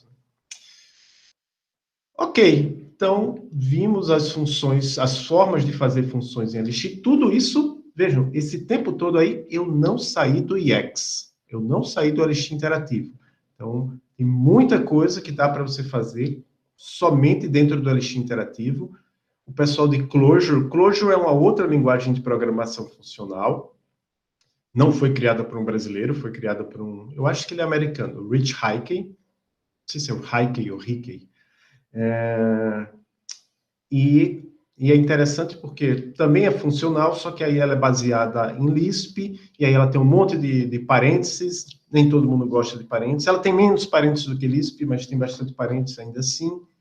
E ela roda na máquina virtual de Java. Então, enquanto a LX roda na máquina virtual de Erlang, Clojure roda na máquina virtual de Java. Isso é bom e isso é ruim, né? Clojure é muito mais diferente de Java do que Elixir de Erlang. Elixir e Erlang são muito próximas e Clojure e Java são bem mais diferentes. Mas aí a curiosidade que une essas duas linguagens, além do o Valens se inspirou um pouco em Clojure para fazer Elixir, é que a empresa que estava por trás de Clojure, que tem o criador de Clojure e outros caras muito importantes de Clojure, também foi comprada pela empresa brasileira Nubank. Então, se vocês quiserem trabalhar no Nubank, talvez seja melhor aprender Clojure do que aprender Elixir. Mas talvez dê para vocês aprenderem as duas, né? E aí vocês escolhem onde vocês querem trabalhar, com o que vocês querem trabalhar. Estamos agora 13h13. Então, a minha ideia agora é fazer alguns exercícios. Se vocês tiverem alguma dúvida, escrevam aí no chat, senão eu vou continuar. Então, eu gosto desses exemplos. Aqui, olha, eu acho que eu já vou assim, antes de entrar nos exemplos, porque eu não sei quanto tempo vai levar, eu vou falar um pouco sobre aprender com a comunidade. Então, o que é que eu considero aprender com a comunidade? É você acompanhar as diversas pessoas, inclusive até essa é uma característica interessante, além de a LX ter sido criada por um brasileiro, talvez exatamente por isso, tem muito brasileiro na comunidade de LX. Então, tem bastante material em português, né? Isso aqui é um vídeo que eu mesmo fiz aqui sobre recursos relacionados à linguagem de LX, então eu listei várias coisas que tem sobre Elixir. Que mais? A gente vai ter esse evento gratuito, então aproveitem, ó, vai ser sábado e domingo, 28 e 29 de novembro de 2020. Eu tive o prazer de participar do Elixir Brasil 2018 em pessoa, né? Presencialmente, no 2018, no 2019 e 2020, infelizmente, por causa da pandemia, vai ser online, mas vai ter palestras do Bruce Tate, da Brooklyn Zelenka, então vai ser muito boa a conferência. Tem uma outra, essa aqui já é paga, mas o preço está relativamente barato ainda, ó, até o dia 10 de outubro, quer dizer, até amanhã, está por R$40. Também vai ter pessoas bem legais, ó, o próprio José Valim vai dar keynote no CodeBeam, o Mariano Guerra, o Robert Verdin, que é co-criador do Erlang, a Charlotte Lorelei, Ingela Andin. Então, vai ser muito legal também a CodeBeam. A diferença entre Elixir Brasil e CodeBeam é que o Elixir Brasil é Elixir mesmo, né, e é feito por pessoas aqui do Brasil. O CodeBeam tem essa empresa estrangeira por trás, e eles, BIM, né, envolve outras linguagens que rodam na BIM, como o próprio Erlang. Existe outra linguagem, não é só Elixir e Erlang que roda na BIM, não. Tem outras linguagens. Falando assim de cabeça, LFE, tem até uma versão de Clojure para BIM, que é o Clojure. Né? Então, tem bastante linguagem na BIM. Mas as mais conhecidas, claro, sem sombra de dúvida, são Erlang e Elixir, as outras são bem pequenininhas relacionadas. Posso estar errado, se eu estiver errado, me avise, mas até onde eu sei, as duas linguagens que são realmente usadas por uma quantidade significativa de programadores no mundo são Erlang e Elixir. Se você quiser conversar com pessoas da comunidade brasileira de Elixir, está aqui o grupo no Telegram do Elixir, eu acho que até por registro histórico, vamos ver quantas pessoas tem aqui, 1.444, certo? E o cara perguntou aqui que horas ia começar. 14 horas. Vou até escrever, estou na palestra agora. Então, escrevi lá, 1.444 pessoas. Tem o off-topic, não vou abrir o off-topic, mas tem 349 membros. Eu criei esse aqui, mas esse aqui é para quem sabe inglês, ó. Poucos membros, porque a comunidade de Elixir mesmo prefere o Slack, o Discord, tem um Discord da comunidade Elixir, deixa eu só fechar aqui o chat, senão fica aparecendo para mim, eu achando que tem coisa nova. Tem o Discord da comunidade Elixir, tem o Slack. O pessoal de Elixir responde perguntas lá no Stack Overflow, mas geralmente, se você quer perguntar uma coisa séria mesmo, o melhor lugar para você perguntar é aqui no Elixir Forum, né? O fórum de Elixir. Vejam, olha, 520 comentários aqui. Então, tem bastante gente comentando, tirando dúvidas aqui no Elixir Forum. Muito bom. Uma coisa que eu gosto muito é de podcasts, vocês já devem ter percebido, porque eu falei umas 30 vezes só hoje. Então, eu falei aqui, acho que eu coloquei a lista aqui no final. Recentemente, eu entrevistei 4 pessoas da comunidade brasileira de Elixir, o Felipe Varjão, que trabalha na Erlang Solutions, o Juan Brandão, que trabalha se não me engano, não vou lembrar agora, não vou falar errado, o Guilherme de Maio e a Charlotte de Oliveira. Então, quatro pessoas que vocês podem escutar para saber como foi a história deles com a Elixir. Eles falam de outros assuntos também. Mas se você sabe falar inglês, isso é bom até para você treinar. Existem 5 podcasts. Que outra linguagem tem 5 podcasts ativos sobre ela? Elixir Mix, Elixir Outlaws, Elixir Talk. Eu estou misturando agora português com inglês, né? Mas estou falando... O Daniel Cavalli falou lá no Twitter. Tem como atribuir uma interface aos programas feitos com Elixir, um framework, talvez? Eu não sei se eu entendi direito a sua pergunta. Interface aos programas feitos com Elixir. Um framework... Você está falando um framework web? Tem o Phoenix. Se for isso, é isso. Então, se vocês conseguem escutar inglês, ele tem ótimo conteúdo aqui, tem screencasts.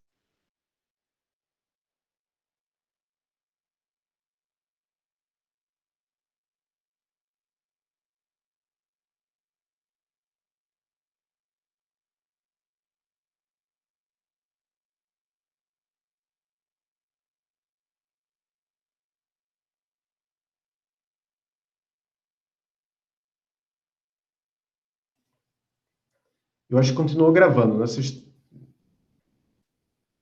Caiu. Voltou já para todo mundo? Yuri, Matheus, Ana. Voltou. Jóia. Estranho, né? Espero que a gravação não tenha sido interrompida. Eu estou vendo aqui que continua gravando. Então, eu usei o atalho... Olha, esse é o perigo de usar atalho de teclado, né?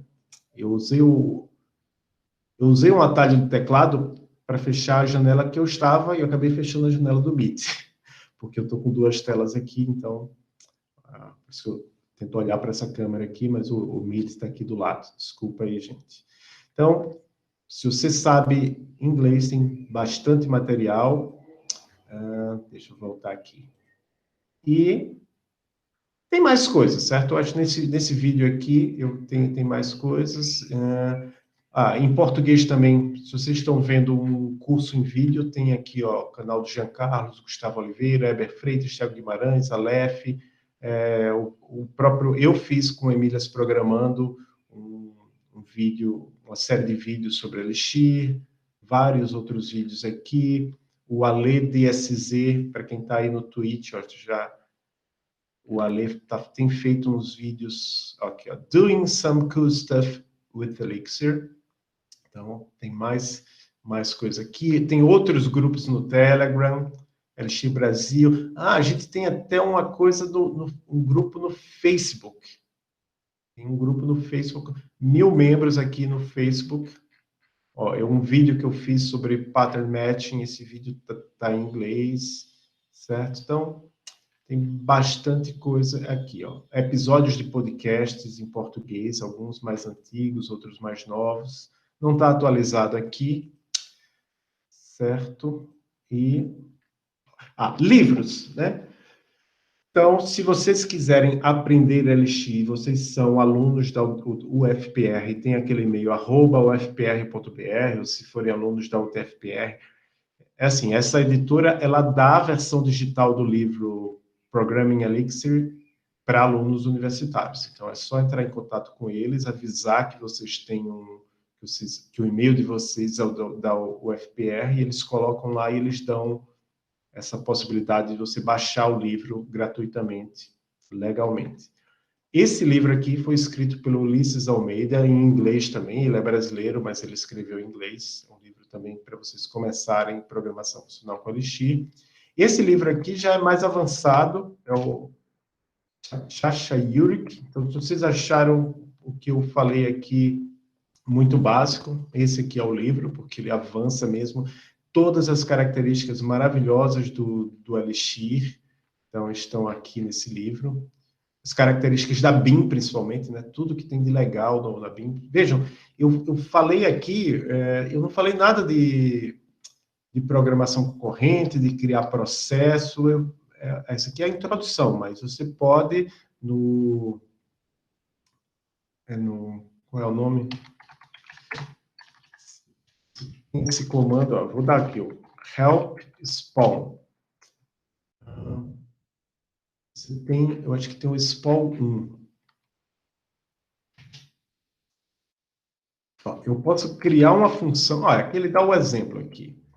Ó, eu estou dizendo aqui, ó, current igual a self, child igual a spawn, isso aqui. Daqui a pouco eu vou explicar tudo o que aconteceu, certo? Veja, self é o EX. Aqui eu criei um processo, mandei para ele uma mensagem, que a mensagem era 2 mais 1, só que 2 mais 1 é 3. E aqui eu recebi essa mensagem e apareceu aqui, ó, recebi 3. Então, isso aqui não dá tempo da gente explicar tudo aqui, mas quando você está aqui vendo o Elixir interativo aberto, lá no background tem uma série de processos, eu acho que tem... não vou lembrar aqui, mas...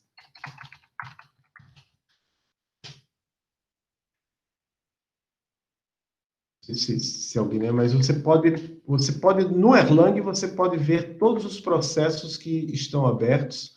Ver se eu colocar erlang.process. Exatamente. Tudo isso aqui são processos que estão abertos. São pequenas coisinhas que estão trabalhando aqui no background para mim. Então, não dá tempo de apresentar tudo isso aqui para vocês, mas se vocês lerem o livro do Sasha Yurik, vocês vão aprender bastante coisa sobre isso. E tem, olha, a Elixir, essa editora especificamente, a Pragmatic Bookshelf, já publicou vários livros sobre a Elixir. Então, eles gostam bastante de Elixir, inclusive esse aqui bem recente, sobre fazer testes sobre a Elixir. Não sei se ele já está, ainda está na versão beta, nem foi publicado ainda, ele está só liberando alguns capítulos. Pronto, então, já que vocês já sabem como aprender mais, agora vamos fazer um live coding um pouco mais robusto, digamos assim. Então, agora eu vou sair do IEX. Para sair do IEX, você digita Ctrl+C 2 vezes. Ctrl+C 2 vezes, limpei a tela. Eu imagino que todo mundo saiba aquele jogo Jokenpô, pedra, papel, tesoura. Então, a pedra perde do papel, o papel perde da tesoura e a tesoura perde da pedra. Tem uma série na Netflix chamada The Politician, que tem umas cenas lá que eles decidem, assim, é uma eleição para senador, dá empate, aí eles decidem que a decisão vai ser no pedra, papel, tesoura. Então, eu vou criar aqui Jokenpô.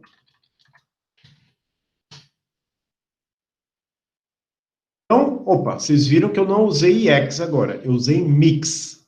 O que é que o Mix faz? Ele cria um projeto Elixir para mim. Mix New, eu estou dizendo, Mix cria um novo projeto chamado Jokenpô. Aí ele criou todos esses arquivos aqui, e depois ele ainda me disse, ó, vá para a pasta onde está o Jokenpô e rode os testes.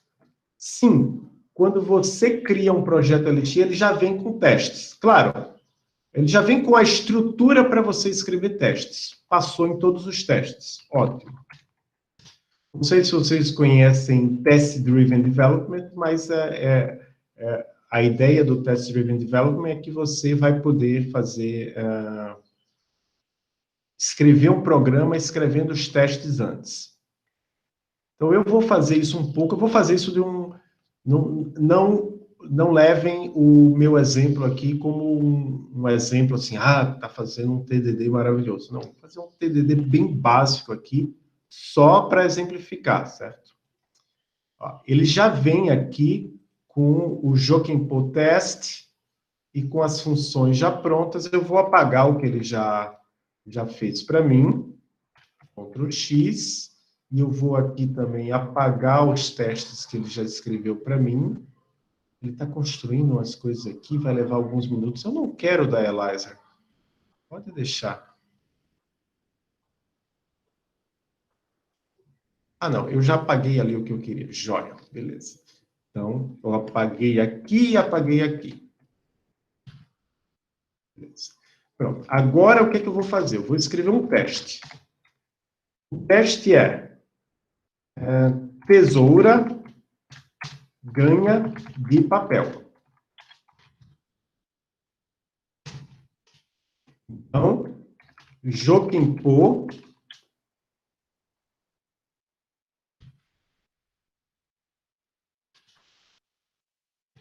vou fazer assim, ó. Os meus argumentos vão ser tesoura e papel. Eu tenho que colocar aqui um acerte. Eu não vou chamar de joga, eu vou perguntar assim, quem vence? Sim, eu vou fazer aqui nesse exemplo uma coisa que eu não sei realmente, não deu tempo para perguntar para vocês qual é o background de vocês, então eu vou fazer em português, mas se tem uma coisa que é terrível é você misturar inglês e português no código. Então eu vou fazer em português, mas, como eu disse, tesoura ganha de papel, certo? Eu pergunto para o Jokenpô, quem vence entre tesoura e papel? Aí ele responde tesoura. Vou lá, vou rodar aqui, deixa eu dar um clear, vou rodar o mix test, e ele vai dizer para mim, opa, você nem definiu essa função? Defina essa função primeiro. Ó, ele está dizendo aqui, ó, função não definida. Então eu vou definir a função def, quem vence, que vai receber escolha 1 da escolha 2. Quem foi que venceu aqui nesse? Tesoura. Então eu vou dizer somente que tesoura ganha. Ó, veja que ele está dando um warning aqui para mim. Eu vou fazer aqui, ele está dando warning porque eu estou definindo uma variável, um argumento que eu não estou usando.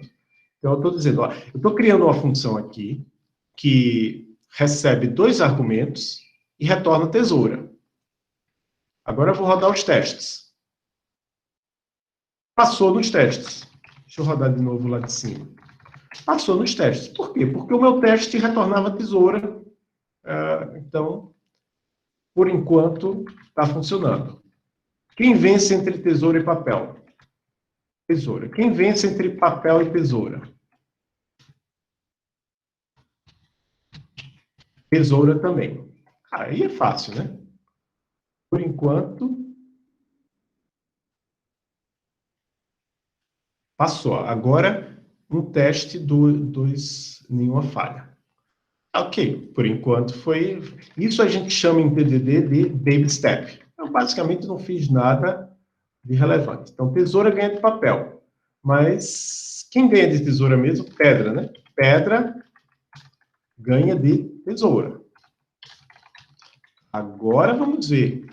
Se eu colocar pedra contra tesoura, quem ganha é a pedra. Eu vou já copiar esse aqui, colar. E se eu colocar tesoura contra pedra, quem ganha é pedra. Opa, esqueci os 2 pontos aqui. Então, veja, agora eu estou escrevendo o teste. Eu estou dizendo, ó, pedra com... Oh, esqueci aqui. Desculpa aí. Tesoura, vírgula, pedra. Pedra contra tesoura ou tesoura contra pedra, quem ganha é pedra. Então, eu estou escrevendo aqui o que é que eu espero que a minha função faça. Aí eu vou lá, rodo o teste. Ele vai dizer, ó, tá errado. Você disse que quem ganhava era pedra, mas a função está dizendo que quem ganha é tesoura. Agora que começa a mágica do Elixir. Isso aqui que eu fiz foi somente para passar no primeiro teste. Agora, o que é que eu vou fazer? Eu vou dizer o seguinte, que pedra... Não, vamos voltar no primeiro caso aqui. Tesoura contra papel. Tesoura. Tesoura contra papel, quem ganha é tesoura. Papel contra tesoura, quem ganha é tesoura também.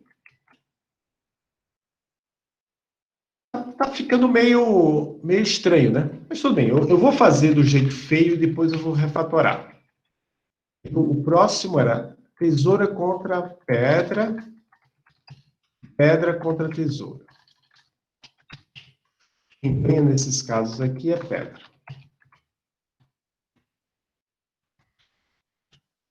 Tá ficando meio feio, mas vocês vão... Em primeiro lugar, eu quero ver. Vai passar nos testes? Passou. Passou em todos os testes. Então, ó, tá funcionando. Tá feio, mas está funcionando. Então, aí eu vou ensinar uma outra coisa que pode ser muito útil para vocês. Vejam uma observação do que eu fiz até agora. Eu defini 4 vezes a mesma função. E eu não usei nenhuma variável. Não tem nenhuma variável aqui. Eu estou definindo a função baseado somente nos valores que ele recebe. Então, uma coisa que é legal de fazer é a definição em uma linha de uma função. Em vez de eu colocar o doente, para funções que são muito simples, como esse caso aqui, eu posso colocar vírgula do 2 pontos e o valor de retorno. Vou separar essas linhas somente porque fica mais elegante.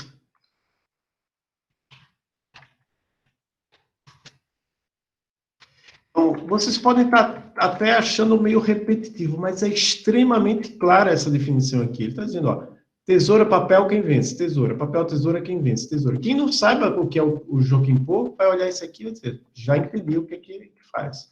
Ó, eu fiz uma refatoração, agora eu preciso ver se eu continuo passando nos testes. Às vezes você muda o código e ele para de funcionar. Passou nos testes, joia. Agora eu vou escrever o penúltimo teste. São 4 testes que eu... tesoura ganha de papel, pedra ganha de tesoura, qual é o... Papel ganha de pedra, né? Papel ganha de pedra. Aí eu vou colocar aqui papel contra pedra, porque o papel embrulha a pedra, né? Eu acho que é mais fácil fazer assim. Pedra contra papel, quem ganha o papel. Rodo os testes novamente. Isso é fundamental no TDD. Rodo os testes novamente. Eu quero ver vermelho. Veio a cor vermelha lá, porque ele está dizendo que a função não está nem definida. Agora, o que é que eu faço? Eu digo, ó, papel contra pedra e pedra contra papel, quem ganha é o nosso papel. Vamos rodar os testes.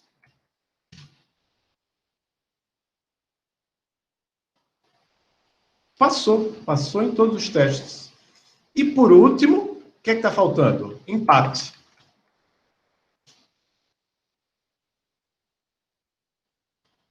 Vejam, eu não estou checando aqui se por acaso alguém coloca alguma coisa que não seja nem papel, nem tesoura, nem pedra, que eu acho que não é relevante para esse exemplo aqui, que é muito simples. Eu vou fazer aqui, papel com papel é empate, pedra com pedra é empate, tesoura com tesoura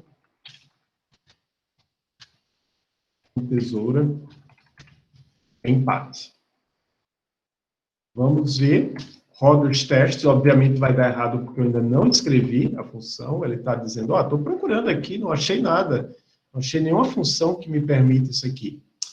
Agora eu vou fazer uma coisa que talvez seja interessante. Vou chamar aqui de...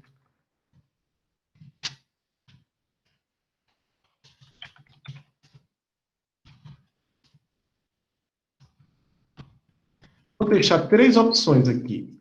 Escolhas, que é pedra, papel, tesoura.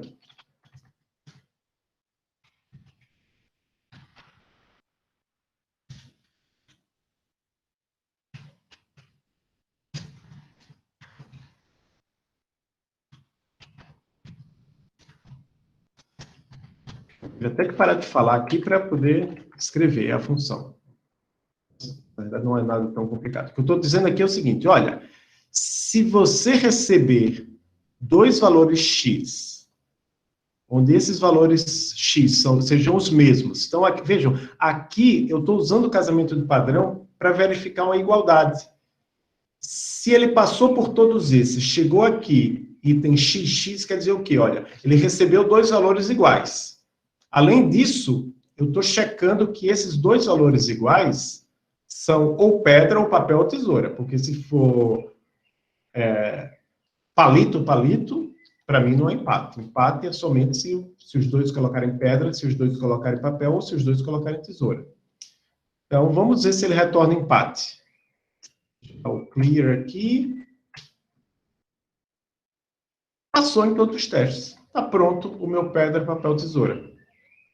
Então, essa é uma implementação super, mega simples de pedra, papel, tesoura em Elixir.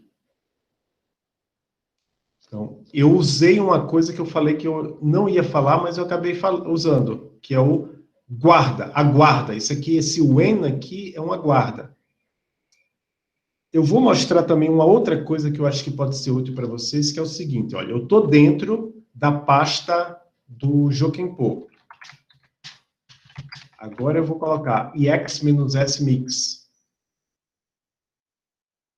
Daqui de dentro do ix, eu consigo usar a função envence. Ó, lembra que eu falei do palito, palito?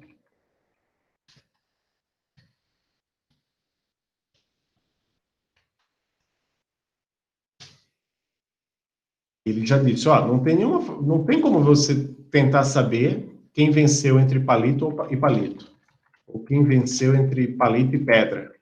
Ele só aceita se eu colocar os valores certos. Aí vocês podem estar achando estranho que ele dá essa mensagem horrorosa aqui. Mas no Erlang no Erlang, na BIM, no LX, isso é considerado bem aceitável. É uma filosofia chamada Larry Fail, deixe falhar. Você passou o argumento errado, problema de quem chamou. Essa pessoa que chamou provavelmente vai ter que tratar esse erro em algum lugar. Mas eu estou entrando em coisas que não deveria entrar aqui. Então, olha, o que é que eu vou fazer para vocês, se vocês quiserem? Se vocês quiserem depois dar uma olhada nesse código, não sei até que ponto vocês usam o GIST. Jokinpo. Esse aqui é o jokinpo.ex e posso adicionar um arquivo. E esse aqui é o Jokinpo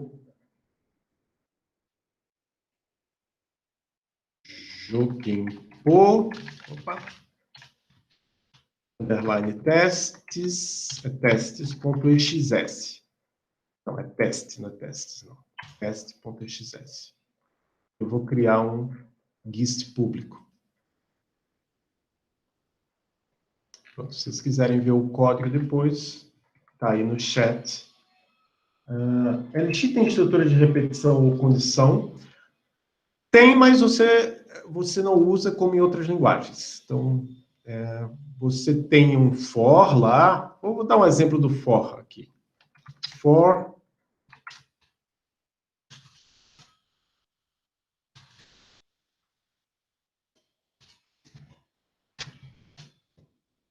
fiz um for de 1 a 10 e gerei uma lista com... Mas veja, não é a mesma coisa, porque na verdade esse for está gerando uma lista. Não é um for normal de outras linguagens. E agora o while, não. Essas coisas você faz com recursividade. Realmente não vai dar tempo da gente ver aqui. Vamos ver se dá tempo de fazer um outro problema aqui, que é o FizzBuzz. Então, o FizzBuzz, deixa eu ver, 13h42. Não sei que vocês tenham alguma dúvida adicional, mas assim, eu acho que isso é importante falar. Então, Elixir, por ser uma linguagem funcional, tem muita coisa que você faz naturalmente com recursividade, e ela é boa para fazer as coisas de forma recursiva, em vez de usar estruturas de repetição como de outras linguagens. Mas, por outro lado, tem coisas que, assim, às vezes a pessoa, vou fazer com recursividade, mas às vezes tem alguma biblioteca que faz aquilo para você sem usar a recursividade diretamente. Então, por exemplo, um exemplo de uma biblioteca que faz isso muito bem, e agora eu devo estar... essa aqui, Enum. Essa biblioteca Enum, ela faz muita coisa para você. Acho que eu vou até dar um exemplo, antes de falar disso aqui, eu vou dar um exemplo bem legal do Enum, que é o seguinte. Digamos que eu tenho essa lista aqui, né? Vou chamar essa lista aqui de lista... Vou chamar essa aqui de lista. Lista, deixa eu limpar a tela, colocar ali em cima. Então, essa lista tem os números de 1 a 10. Agora eu vou fazer o seguinte, enum.map, lista, fn de x, x vezes 2. Opa. Olha o que aconteceu. Ele multiplicou por 2 todos os elementos da lista. Aí, se eu quisesse multiplicar por 4, multipliquei por 4. Então, eu mapeei todas as funções... para todos os elementos da lista, para cada um desses elementos da lista, eu apliquei essa função e retornei o resultado. Veja, eu não mexi na lista. A lista é um valor imutável, mas eu obtive o resultado. E eu posso usar isso aqui, que é uma coisa fantástica. Primeiro, deixa eu mostrar para vocês o seguinte.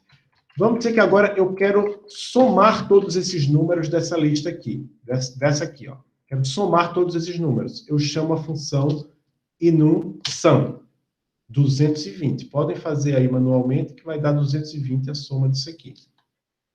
Mas tem um jeito bem legal de fazer essas coisas em Elixir, que é assim. Bem idiomático. É usando um operador chamado pipe.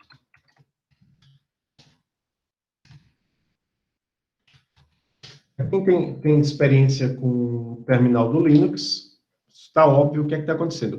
Eu peguei a lista, passei essa lista como argumento, como sendo o primeiro argumento do enummap, como eu fiz aqui. Aí ele calculou isso aqui tudo.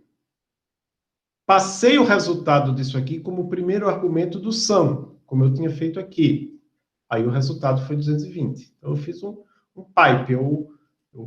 É uma coisa que você faz muito em Elixir, que você tem alguma coisa, você passa para uma função que calcula, e passa para outra, passa para outra, passa para outra, passa para outra, e você vai chegar lá no final, o seu dado está diferente. Você fez o processamento que você queria porque você usou esse mecanismo de você ir alterando, passando de uma função para outra. Por isso que você consegue resolver problemas em Elixir escrevendo funções.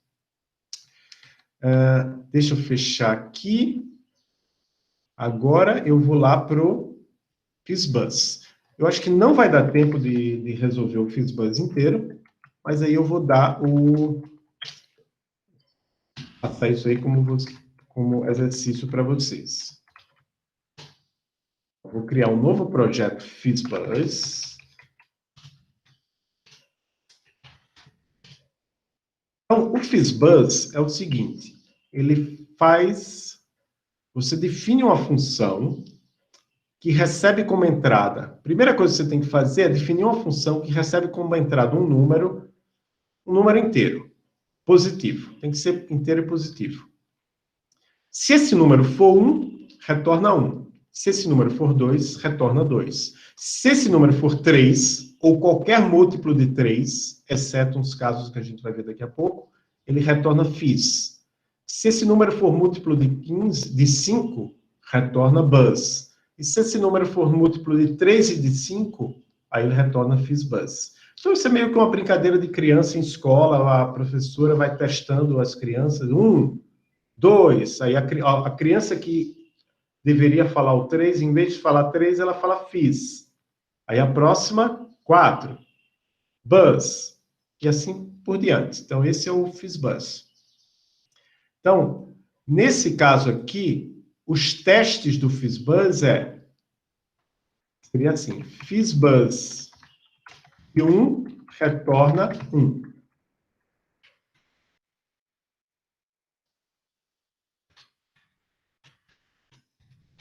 Então, eu vou chamar essa função de FizzBuzz, o nome da função é do e o módulo é FizzBuzz. Então, FizzBuzz de 1 retorna 1. Vamos rodar lá os testes.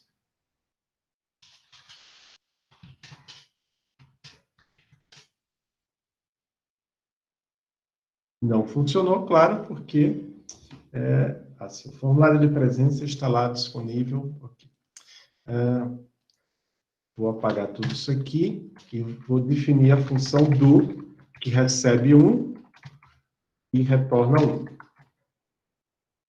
Opa, está dando errado aqui, porque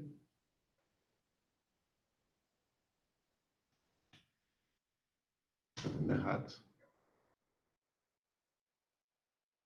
Ah, lembrei. Eu não posso usar do.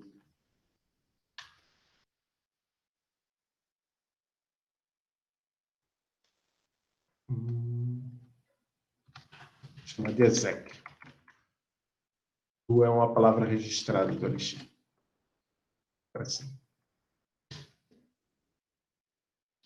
Passou nos testes. Eu vou acelerar um pouquinho porque a gente está acabando. Então, acelerar é no seguinte sentido.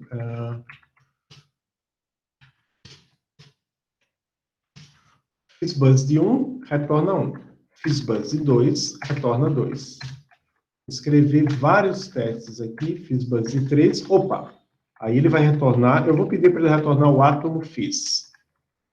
FizzBuzz de 3 retorna fizz. FizzBuzz de 4 retorna 4. E FizzBuzz de 5.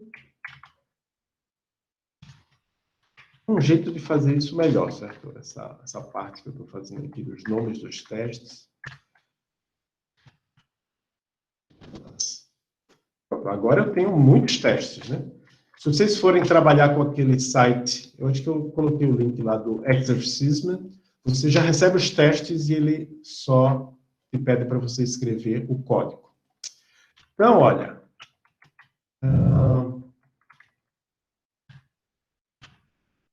Lembra que eu falei da cláusula? Eu não gosto desses specs aqui, ficam aparecendo. Quando é que eu sei que um número é divisível por 3? Vou entrar lá no IEX.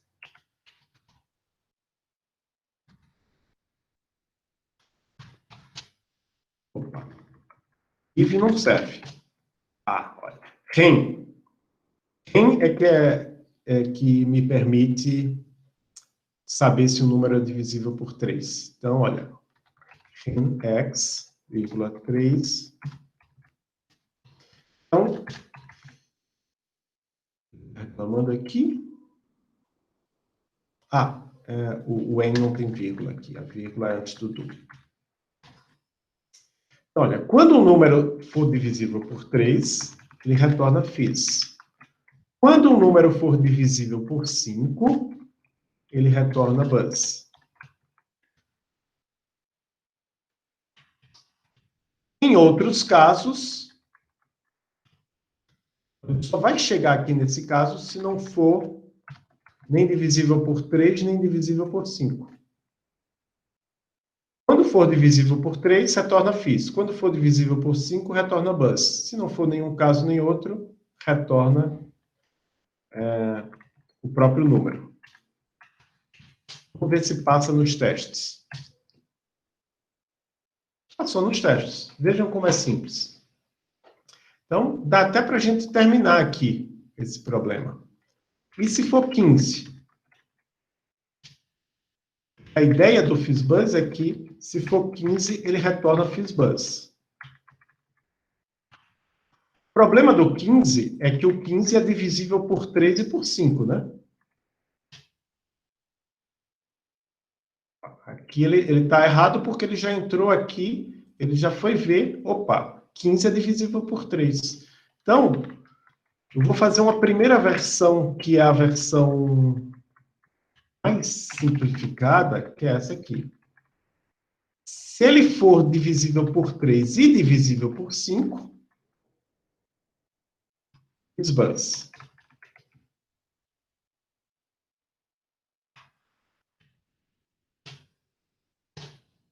Se passou lá. Passou.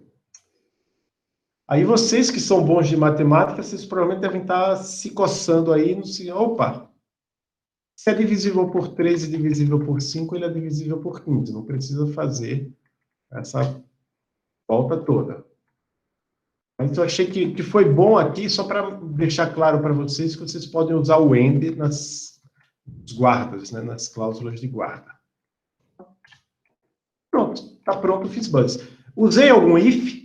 Não usei nenhum if. Não usei recursividade também. Usei casamento de padrões aqui? Usei. Usei casamento de padrões aqui para verificar o x. Bem que o casamento de padrões é bem básico. Padrões mais interessantes. E agora, para finalizar de fato, o que é que eu vou fazer? ix menos s mix. Se vocês forem olhar realmente a lista aqui, ó, eles querem a lista de 1 a 100 em cada linha. Eles não querem simplesmente a função, eles querem que você imprima 1 a 100. Deixa eu dar um clear aqui. Ó, os números de 1 a 100, o Elixir ele me dá assim, nessa estrutura aí, que é um range, uma faixa. Se eu quiser mostrar todos os elementos, tem que ser assim, for i de 1 a 100, e eu puts. Agora que eu vi que eu tinha colocado ali, né? For i de 1 a 100, vírgula do, não tem o Python não, desculpa. Veja, ele mostrou todos os números de 1 a 100, e depois ele mostrou um monte de OK. Por quê? Porque o IOPUTS, ele é uma função. Quando eu coloco IOPUTS 1, ele mostra 1 na tela e ele retorna OK. Deixa eu só ver se isso aqui funciona. Não, também não funciona. Deixa eu dar o clear novamente. Agora, o que é que eu vou fazer? Eu não vou pedir para ele mostrar IOPUTS de 1. Vou pedir, se eu pedir para ele mostrar write, isso aqui é legal para vocês aprenderem também. Eu vou pedir para ele mostrar assim, com espaço. Agora ficou melhor, né? Ó, mostrou todos os números de 1 a 100 separados por um espaço. Também tem uma forma melhor de fazer isso, mas eu não vou ter tempo de mostrar agora. Mas agora, em vez de mostrar o i aqui, eu vou pedir para ele mostrar qual é o nome, fizzbuzz.exec. De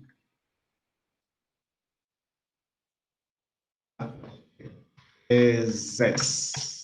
Opa, é que eu não... Isso. Deixa eu dar um clear e fazer novamente.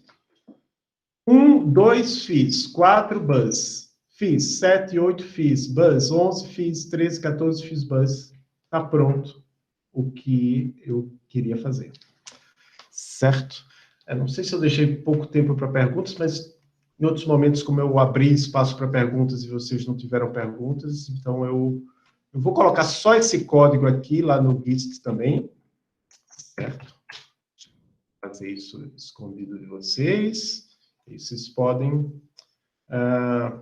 ver, então... cadê aqui? Não estava escondido mesmo. Então, eu vou criar lá um arquivo chamado fizzbuzz.exe e salvar, criar um GIST público. Se vocês quiserem acessar meus GISTs públicos, é só vocês irem lá em git.github.com/adolfont, mas eu vou colocar isso aqui lá no chat, se o pessoal do Saber quiser colocar lá no como é que fala? Na Twitch. No Twitch, fiquem à vontade também.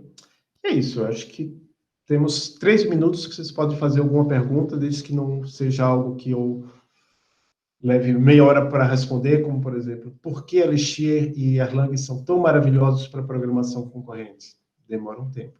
Eu tenho um curso de Introdução à Programação Funcional, que dura 45 horas na UTFPR, também não dá tempo de mostrar isso aí. Primeiro eu mostro como a programação funcional é maravilhosa, e eu fiz uma vez um curso de Programação Funcional Concorrente, e 45 horas também não deu tempo de mostrar tudo, mas já deu tempo de mostrar bastante coisa, certo?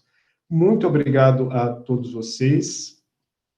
Se quiserem se comunicar comigo, está lá o link eu estou no Twitter. Eu respondo as coisas principalmente no Twitter, mas também estou no Telegram, é @AdolfoNT, tanto no Twitter como no Telegram.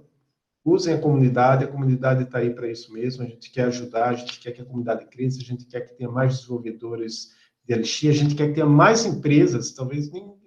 Não quero somente que vocês sejam desenvolvedores numa empresa. Isso é legal, mas vocês podem também criar uma empresa tendo o Elixir como base e isso permitir que ela seja confiável, concorrente, tolerante a falhas e seja um grande sucesso comercial para ser um ótimo exemplo de empresa brasileira. Certo? Obrigado. Passo a palavra aí para o pessoal do Saber, se quiser finalizar aí. Muito obrigada, professor, por aceitar nosso convite, né, também para o minicurso. Achei bem interessante, a linguagem eu não conhecia, mas agora deu para ter uma noção melhor de como que ela funciona. Muito obrigada. Eu que agradeço. Um grande abraço. Um abraço. E só finalizando,